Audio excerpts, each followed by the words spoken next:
kita lebih lanjut mengenai perbedaan operasional dan kontrol strategis dalam strategi IDEO. Di sini IDEO mendemonstrasikan bahwa kontrol operasional dan strategis itu bukanlah dua sistem yang saling eksklusif, melainkan dua lapisan yang saling melengkapi dalam satu ekosistem organisasi yang koheren. Nah, kontrol operasional di IDEO itu hadir melalui proses inovasi yang terstandarisasi, method cards, dan brainstorming rules. Sementara kontrol strategis berlangsung secara melalui mekanisme pembelajaran organik, evolusi struktural, dan judgement kolektif para prinsipalnya. Dalam kerangka Slack et al. 2017, IDEO secara konsisten menggunakan kombinasi intuitive control dan trial and error control di level strategis sesuai dengan karakteristik tujuan yang ambigu dan kausalitas yang tidak selalu dipahami sepenuhnya dalam industri desain layanan. Nah, kemampuan IDEO untuk mengelola ketegangan antara standarisasi dan kreativitas inilah yang menjadi salah satu sumber keunggulan kompetitif berkelanjutan dari perusahaan IDEO. Baik, kita masuk ke dalam case IDEO, yang dimana saya akan menjelaskan bagaimana perbedaan pendekatan secara proses dan juga melacak kemajuan strategis proyeknya. Jadi IDEO ini melacak kemajuan strategis proyeknya dengan menggabungkan pendekatan project dan juga proses. Namun dengan ciri khas yang sangat berbeda dari perusahaan pada umumnya, untuk project objektif, IDEO secara implisit memantau 3 hal klasik. Waktu, biaya, kualitas. Nah, studi kasus menunjukkan bahwa proyek Portland General Health Center memiliki batasan anggaran yang ketat, dan proyek Amtrak SLA memiliki tenggat waktu yang jelas terkait peluncuran layanan kereta cepat. Kualitas proyek diukur dari seberapa baik implementasi sesuai rencana. Misalnya, IDEO menyerahkan 3 deliverable utama untuk Amtrak, yaitu tata letak kereta, konsep stasiun, dan strategi merek. Namun, keunikan IDEO ini terletak pada proses objektifnya. Untuk proyek AT&T Wireless, IDEO mengukur keberhasilan dari 3 metrik. Yang pertama, page views per visit. Kemudian ada peningkatan m-commerce. Kemudian ada kepatuhan pengembang pihak ketiga terhadap style guide yang baru. Metode spesifik IDEO untuk melacak kemajuan proses objektif menggunakan alat seperti Customer Journey Map. Ada juga experience architecture dan juga prototyping cepat dengan foam core untuk menguji dan menyempurnakan solusi secara iteratif. Yang paling menarik adalah IDEO menerapkan apa yang dalam materi sebelumnya disebut sebagai Red Coon Effect. Jadi IDEO mengakomodasi ini melalui filosofi fail early and fail often dan iterative loops, di mana setiap iterasi membawa solusi lebih dekat ke hasil akhir sambil terus menyesuaikan target berdasarkan umpan balik pengguna dan pemangku kepentingan. Dengan demikian, IDEO tidak hanya melacak apakah proyek berjalan sesuai rencana, tetapi juga apakah proyek benar-benar mengubah pengalaman pengguna dan proses bisnis klien seperti yang diharapkan, atau dalam istilahnya, yaitu yang pertama tadi adalah project objektif, yang kedua tadi adalah tujuan dari prosesnya. Menggunakan metode observasi empatik dan prototyping berulang sebagai instrumen pengukuran kemajuan.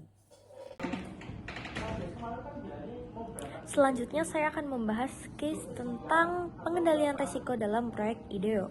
Nah, dalam proyek-proyek IDEO, pengendalian risiko itu dilakukan dengan identifikasi risiko lebih awal, lalu prototyping cepat, dan umpan balik pengguna terus-menerus. Nah, daripada menunggu sampai ke desain selesai, IDEO itu membuat prototipe sederhana sejak tahap awal untuk menguji asumsi penting seperti kebutuhan pengguna, fungsi, biaya, dan kelayakan teknis. Nah, hasil pengujian itu nanti akan digunakan untuk memperbaiki desain sebelum investasi besar dilakukan. Jadi intinya, pengendalian risiko dalam proyek IDEO itu bukan hanya pengawasan di akhir proyek, namun juga proses dari awal melalui prototipe serta feedback dari pengguna. Jadi pendekatan ini itu membantu menurunkan risiko kegagalan produk, membengkakkan biaya, dan keterlambatan proyek.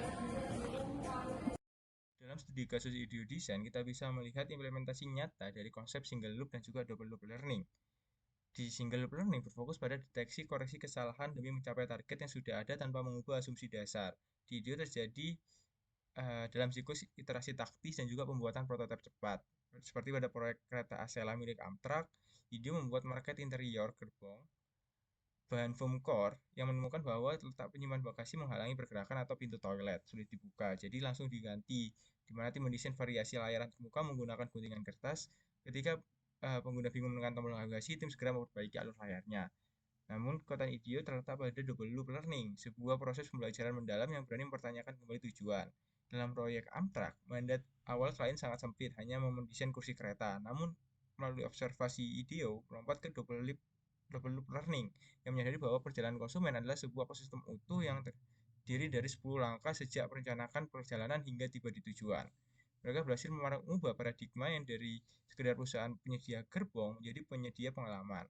Hal ini sama terjadi di AT&T Mode. Petinggi AT&T awalnya berasumsi bahwa layanan data seluler hanyalah versi mini dari internet di komputer. IDEO memaksa mereka melakukan double loop learning lewat simulasi scavenger hunt. Ketika para eksekutif tersebut frustasi karena sulitnya mengakses data di jalanan, mereka akhirnya merombak total paradigma dan juga melahirkan versi baru, yakni time slice. Menyadari penggunaan fleksibilitas dalam irisan waktu yang sangat pendek, bukan berselancar santai seperti di meja kerja. Melalui kombinasi dua lingkaran belajar ini, dia menunjukkan bahwa mengolah strategi operasi tidak hanya tentang memastikan segalanya berjalan sesuai rencana, tapi juga tentang keberanian untuk mendefinisikan ulang apakah rencana tersebut masih benar-benar relevan bagi pasar.